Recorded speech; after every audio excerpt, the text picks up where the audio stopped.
Hello, I'm Craig Burleson, the CEO and Director of Inner City Health Center in Denver, Colorado. It's my crew. Like many of you, I appreciate John Perkins for many things, but I'm especially grateful for him tonight because he did a fantastic job of doing my job last night. And that is to introduce our speaker tonight, none other than Dr. Gary Vander Ark. John spoke a little bit about their incredible relationship and some of the contradictions, perhaps, if you were to look at their lives and them physically. And I believe that Gary's going to share a little more insights about that himself tonight. From my own perspective, I've known Dr. Vander Ark for quite some time now, and he's highly regarded in his field of neurosurgery, received numerous awards and honors, and could go on and on and on and on about the acclaim that he's received. At this point in his life, he's spending most of his time as a clinical professor. And he's not only simply sharing from his expanse, knowledge, skill base, and giftedness around the area or discipline of neurootology, but he also passes along, he also teaches courses in medical ethics and healthcare policy, and shares from his vast reservoir of information. When I first met Gary Vander Ark, it wasn't in the arena of Christianity or faith. It had to do with the general context of healthcare and delivering healthcare, particularly to the underserved. But I was always suspicious about him. Something about Dr. Gary Vander Ark just made me suspicious. So I watched him pretty intently, and some would call it the witness of the Holy Spirit. So I wasn't surprised when it was finally confirmed to me that he was indeed a child of the King, one who is devoted to the gospel of Jesus Christ and one who endeavors to serve him. He serves as on the staff at the University of Colorado Health Sciences Center. There's a lot of things I forgot to say to you, but I'm just going to make it short and brief. His testimony of faith in his life is impressive. It's impressive to see someone with those credentials, with that intelligence, serve the Master so deliberately. And so I have the distinct privilege tonight of introducing to you and presenting to you none other than Dr. Gary Vander Ark, the servant of the Most High God. Dr. Vander Ark.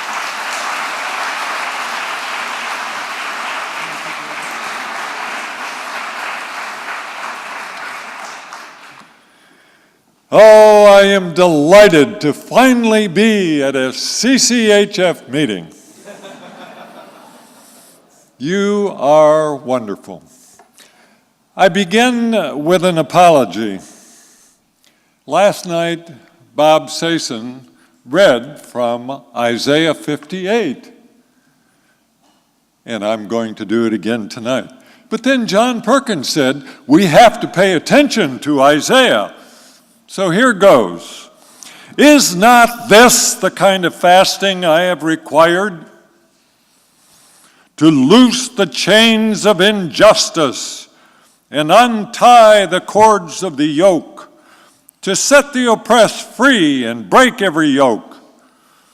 Is it not to share your food with the hungry and to provide the poor wanderer with shelter when you see the naked, to clothe him and not turn away from your own flesh and blood? Then your light will break forth like the dawn, and your healing will quickly appear. Then your righteousness will go before you, and the glory of the Lord will be your rear guard. Then you will call, and the Lord will answer. You will cry for help, and he will say, here am I.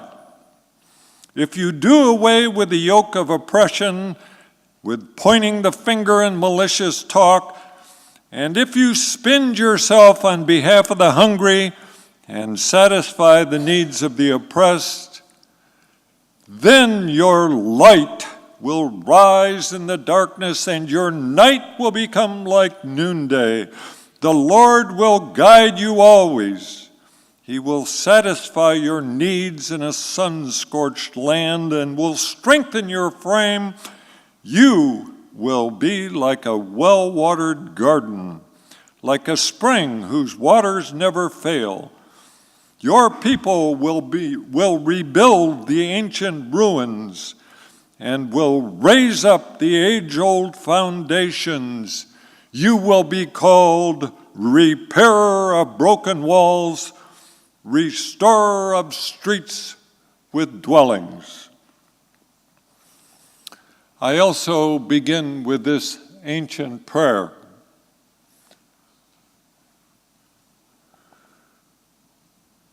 O God, to those who have hunger, give bread, and to those who have bread, give a hunger for justice.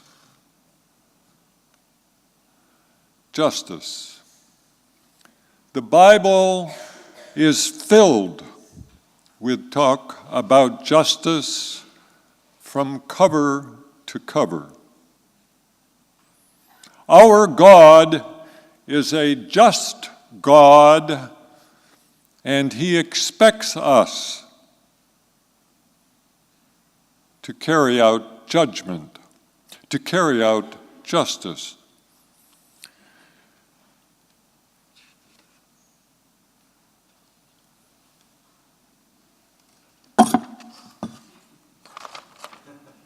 Why do we have a neurosurgeon speaking to us about justice, about health care for the poor?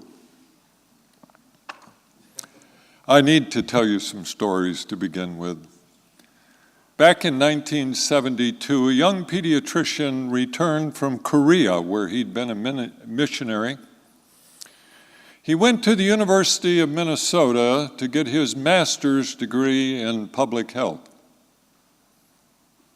While he was there, he found out that in the United States of America, the infant mortality is highest in 2 counties in the Mississippi Delta.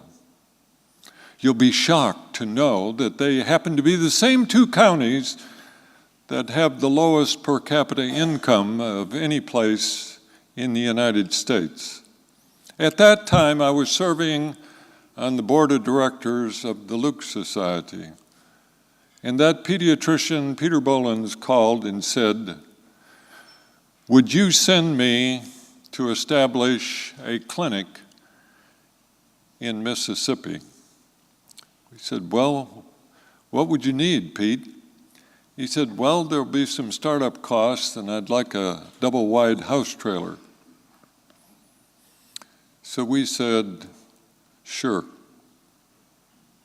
From day one, that clinic was as busy as it could possibly be. Cary, Mississippi had never had a physician. Things were going absolutely great. When 3 months after opening the clinic, a tornado came through Cary, Mississippi, and totally destroyed the clinic. I suppose it was inevitable. We said, "God, how could you let this thing happen?" And then, because of the tornado which had damaged the only good building in the city, in the town of Cary, Mississippi, the elementary school building, a beautiful 5-room